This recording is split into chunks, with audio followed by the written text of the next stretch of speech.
Hello, Professor Rathleff. Thank you so much for coming on the podcast today to talk a little bit more about your role at the Fourth World Congress of Sports Physical Therapy in Denmark, August 26th to the 27th. So, as we were talking before we went on the air, we were saying, man, you're wearing a bunch of hats during this Congress, one of which is part of the organizing committee. So, my first question to you is, as a member of the organizing committee, what were your goals and what are you hoping to achieve with this Congress?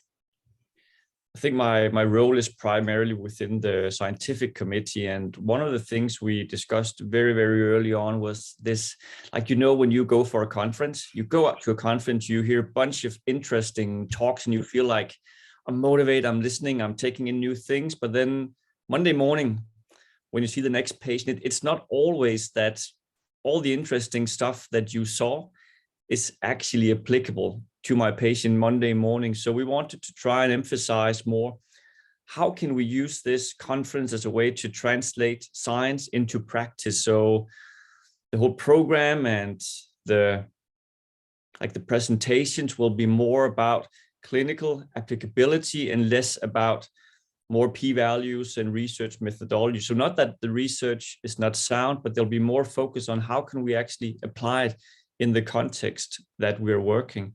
That's why also we had the main title of translating research into practice, which I think will be hopefully a cornerstone that people will see, well, if there's a really interesting talk about, it could be overuse injuries in kids, which will be a lecture that I'm having, then there'll also be a practical workshop afterwards to kind of use that, what's been presented, and then really drill down on how we can use it in clinical practice. So the goal is to get people to reflect, enjoy, network, but also take a lot of the things and think, wow, this is something that I can use next Monday for clinical practice. And aside from a lot of lectures and talks, you've also got an informatics competition. And so could you explain that a little bit and why you decided to bring that into the Congress? Yeah, so this was a major, not a debate, but an interesting discussion on how we can, even in the early phases of the conference, when people submit an abstract, make sure that the abstract can actually also reach more end users, target audiences for that case. So we decided that people actually had to submit an infographic together with their the abstract. So normally you send in like 250 words for a conference, but for this conference, we wanted them to submit the abstract, but also the visual infographic to go along with, and then pick, well, am I making an infographic that is tailored to patients? Is it a patient aid that I'm trying to make? Is it something that's aimed at other researchers, or is it clinicians? So they had to tick off which box am my infographic actually intended for. So when the audience or the participants come and join the conference, they can actually take these infographics. For those that want to print them, they can use in the clinic afterwards. Just another layer of trying to make some of this research more easily communicated to the audience, but also the things that can be used in clinical practice. Like some of the people that submitted abstract have some really, really nice infographics that I expect will be printed and hang on a few clinic doors around the world afterwards, I hope. And when it comes to dissemination of research and information from the clinician to the patient or even to the wider public, where do you think clinicians and researchers get stuck? Like, where is the disconnect between that dissemination of information the information as we see, and by the time it gets to the consumer or to, let's say, a mass media outlet, it's like, what happened? Yeah, that's a big question, because it's almost like, why are we not better at implementing new research into our clinical practice? And I think there's heaps of different barriers. We've done a couple of studies. Something new is also in the pipeline where we look specifically at the physio context, and we can see that there's barriers in terms of understanding the research. That's actually one of the major barriers, that the clinicians out there have a really hard time both finding the evidence, appraising the evidence, and also actually understanding, is this good or bad science? And then you have the whole time constraints out in clinical practice, because who's going to pay you to sit and use 2 hours on reading this paper?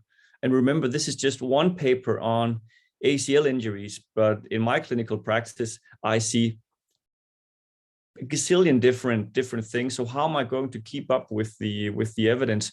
Is it intended that I'm reading original literature, or how am I going to keep up with it? So I think there's a lot of different barriers, but at least one of the ways I think we can overcome some of these barriers is that researchers climb out of the ivory tower and think of, is there other ways that we can communicate research, evidence synthesis? It could be infographics, it could be sort of like decision aids for clinical practice. At least that's one of the routes we're taking in terms of also the talk I'm giving at the conference, that we're trying to think of, can we somehow develop aids that will support clinical practice, something that's aimed at the physiotherapist, something that's aimed at the patient, that will sort of make it easier to deliver evidence-based practice.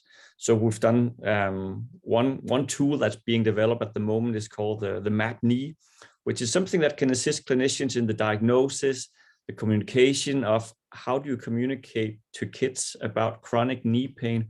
How do I make sure that they have the right expectation for what my management can be, and how can we engage in a shared decision-making process?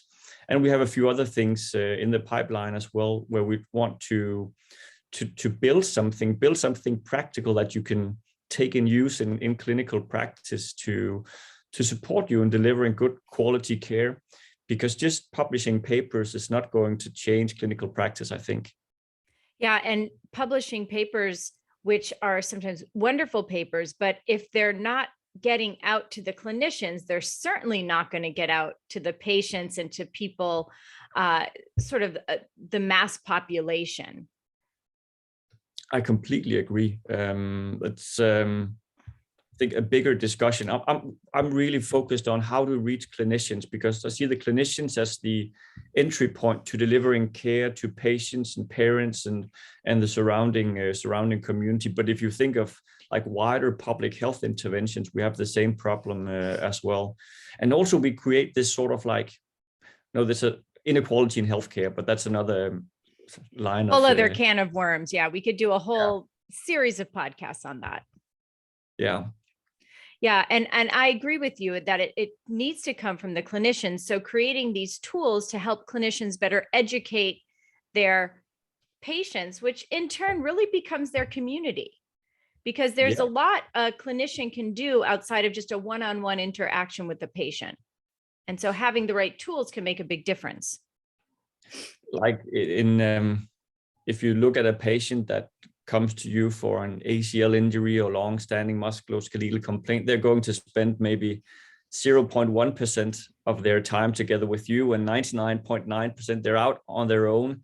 And I think it's important that we, when we're one-on-one with them, sort of like make them develop the competencies so they can do the right decisions for their health in the 99.9% of the time that they're out there alone, when they're not with us. So I completely agree with you that there's a lot of things we can do to make them more competent in thriving despite of knee pain or shoulder pain or whatever it might be. And I think that's one of the most important tasks, I think, for us as clinicians, is to think about the everyday lives they have to live when they leave us and say, see you next time.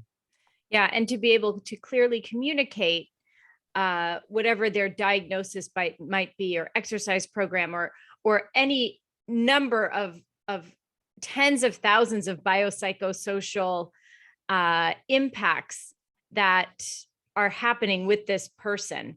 Because oftentimes, and I know I've been guilty of this in the past, I'm sure other therapists would agree that this has happened to them as well, is you explain everything to the patient and then they come back and they got nothing, zero.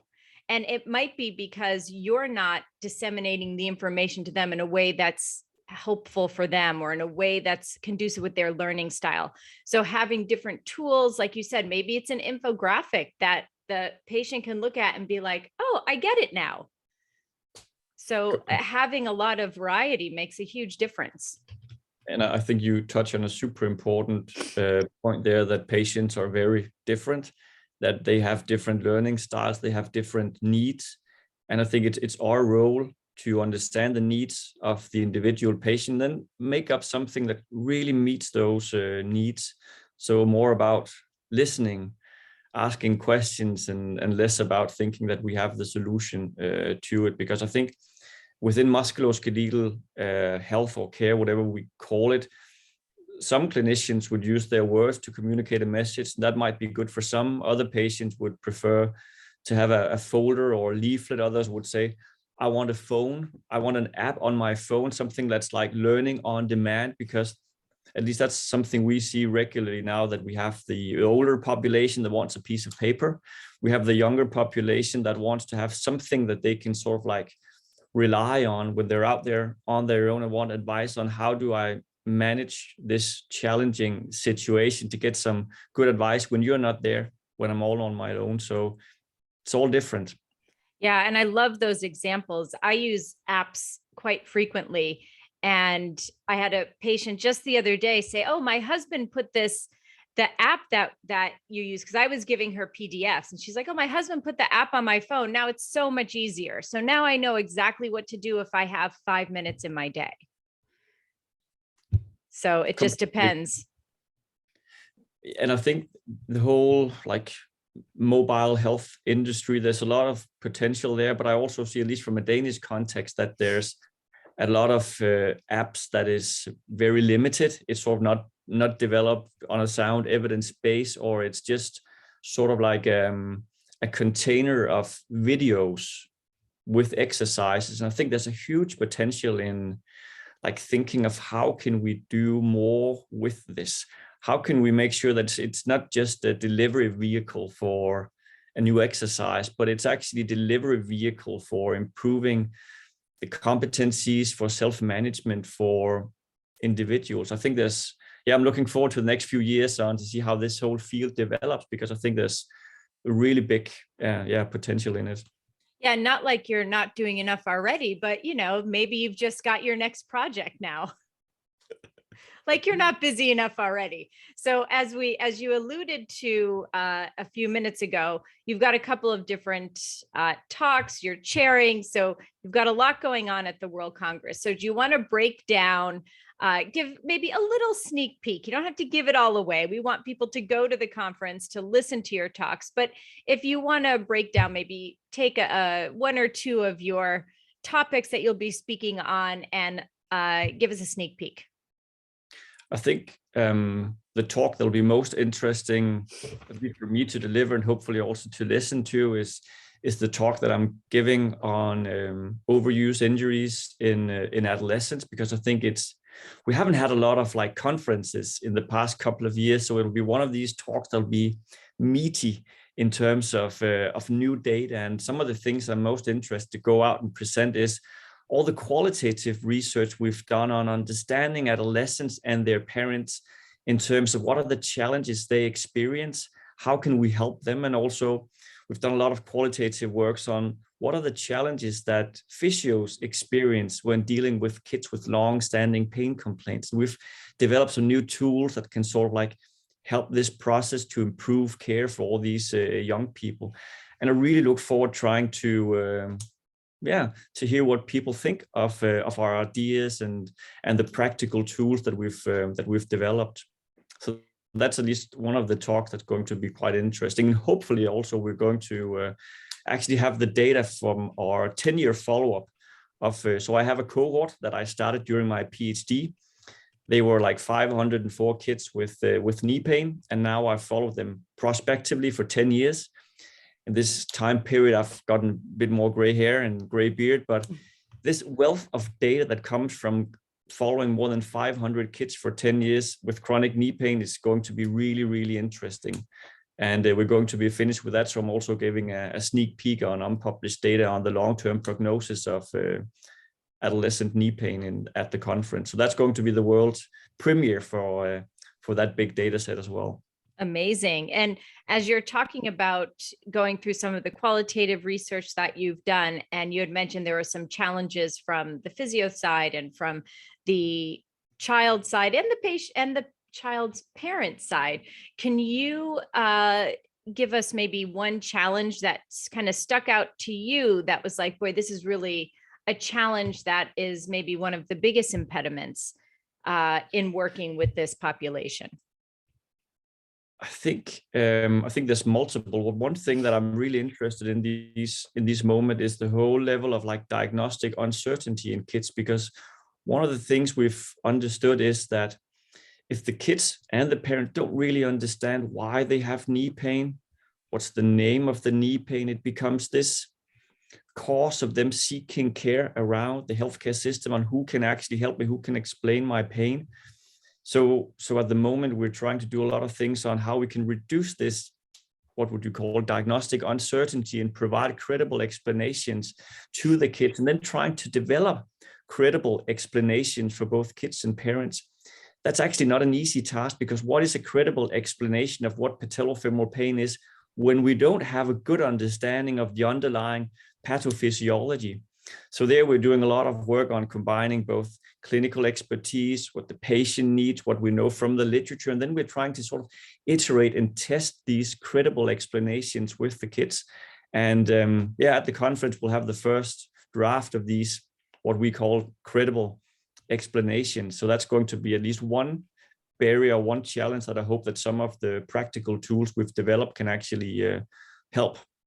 Well, I, for one, am looking forward to that, because it is so challenging when you're working with children, adolescents, and their parents who are, sort of call it doctor shopping, where you're, like you said, you're going around to multiple different practitioners just with their fingers crossed, hoping that someone can explain why their child is in pain or not performing or not able to be a part of their peer group or engage in what normal kids would generally do. Exactly. Yeah. Oh, I'm definitely looking forward to that. So give us one other sneak peek, because I know you've got you're also chairing a talk on the first day. But what else? I shouldn't say, I don't want to put words in your mouth. What else are you looking forward to? Even maybe if it's not your talk, are you looking forward to maybe some other presentations? I'm actually looking forward to the competitions we have as well, because I've had a sneak peek of some of the research that's been submitted as abstracts, and the quality is super high. So both the oral presentations, but also the presentation that the best infographics, because they'll also get time to actually be on the big screen and present their infographic. And I look forward to see how people can communicate the messages from these amazing infographics. And I think these two competitions are going to be, to be a blast, and going to be really, really fun to look at, and amazing research as well. So I really look forward to these two events as well. And then, of course. Oh, no, go ahead. No, I was just talking about, look forward to meeting with friends and new friends, and be out talking to people once again in beautiful Nyborg in Denmark in the middle of summer. It's hard to beat Denmark in the summer. We don't have a lot of good weather, but Denmark in August is just brilliant. Yes, I've only been there in February, so I am definitely looking forward to Denmark in August as well, because I've only been there for Sports Congress when it's a little chilly and a little damp. So summer sounds just perfect. And I have one more question, just kind of piggybacking off of your comments on the amazing research within these competitions. And since you have been in the research field, let's say for a decade plus, right? Getting your PhD a decade ago. How have you seen physio research change and morph over the past decade? Have you seen just better research coming specifically from the physio world? I think it's the first time someone said it's actually more than a decade. So, but that gives me a time perspective. But yeah, I've actually seen that. My perception is that physiotherapy research in general, but also sports physiotherapy research, went from being published in smaller journals, we published in our own journals, to now there's multiple examples of sports physios performing really, really nice trials that have reached the best medical journals that have informed clinical practice. So I think we see that there's both there's more good research basically out there. And I also see that we have moved from like a biomechanical paradigm to being more user or patient centered. We see more qualitative research. We see that physiotherapists, sports physiotherapists, they sort of have a larger breadth of different research designs they use to tackle the research. I think like looking even at the ACL injuries, if you go back 10 years in time, looking at the very biomechanically oriented research that was primarily also driven by orthopedic surgeons to a large extent, now to today where physios have done amazing research, they understand all the fear of re-injury. They're trying to do very broad rehabilitation programs, ensuring that people don't return to sport too rapidly, and also understanding why they shouldn't return back to sport, and now developing tools that you can use when you sit with a patient to try and educate them on what are the phases we need to go through the next 9 to 12 months before you can return to sport and so on. So I think I'm just impressed by the research. And when I see even the younger people in my group now, they start at a completely different level when they start their PhD compared to what we did. So I can only imagine that the quality is going to improve over the years as well, because they're much more talented. They are still hardworking, and they have a larger evidence base to sort of like stand on. And they already from the beginning see the benefit of these interdisciplinary collaborations with the whole medical field, and who else is relevant to include in these collaborations. So yeah, the future is bright, I see. Yeah, I would agree with that. And now as we kind of start to wrap things up here, where can people find you? So website, social media, tell the people where you're at. So I think if you just type in my name on Google, there'll be a university profile at the very top where you can see all my contact information. Otherwise, just feel free to reach out on LinkedIn or Twitter, search for my name, and you'll find me. I try to be quite rapid and respond to the direct messages when possible, at least. Perfect. And we'll have all the links to that in the show notes at podcast.healthywealthysmart.com. So you can just go there, click on, it'll take you right to all of your links. So is there anything that you want to kind of leave the listeners with when it comes to the World Congress of Sports Physiotherapy or Physical Therapy? Sorry. Be careful not to miss it. It's going to be one of these conferences with a magical blend of practical application of science. It's going to be a terrific program in terms of possibilities to network and engage in physical activity, whatever it's running or mountain biking, and with an amazing conference dinner as well. So I think it's at least going to be one of the highlights for me this year. So and I think the whole atmosphere around this conference is also that if you come there as a clinician, you don't know anybody, that people will be open and welcoming and happy to engage in conversation. There's no speakers that wouldn't be super happy to grab a beer or a walk to discuss some of the ideas that's been presented at the conference. So I think it's going to be quite good. Yeah. So come with an open mind, come with a lot of questions, and come with your workout clothes. is what I'm hearing. Yes, definitely. And final question, and it's one that I ask everyone, is knowing where you are now in your life and in your career, what advice would you give to your younger self? And you can pick whatever time period your younger self is.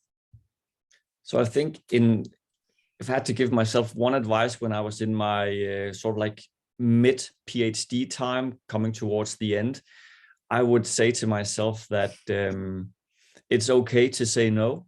You have to make sure to say yes to the right things, because it's very easy to say yes to everything. And then you create these peak stress periods for yourself that would prohibit you from doing things that is value, being with friends or family and so on. You don't have to say yes to everything, because there will be multiple opportunities afterwards. So practice in saying no and do it in a polite way. People actually have a lot of respect for people that say, no, I don't have a time, or I'm going to invest my time on this because this is what I really think is going to change the field, and this is my vision. So young Michael, please practice in saying no. I love that advice. Thank you so much. So, Michael, thank you so much for coming on the podcast. And again, just as a reminder, I know we've said this before, but the World Congress of Sports Physical Therapy will be in Denmark, August 26th and 27th of this year, 2022. So thank you so much for coming on the podcast. And thank you for all of your hard work in making this conference the best it can be. Thank you, Karen. Thank you for the invitation to the podcast. Absolutely. And everyone, thank you so much for tuning in. Have a great couple of days and stay healthy, wealthy, and smart.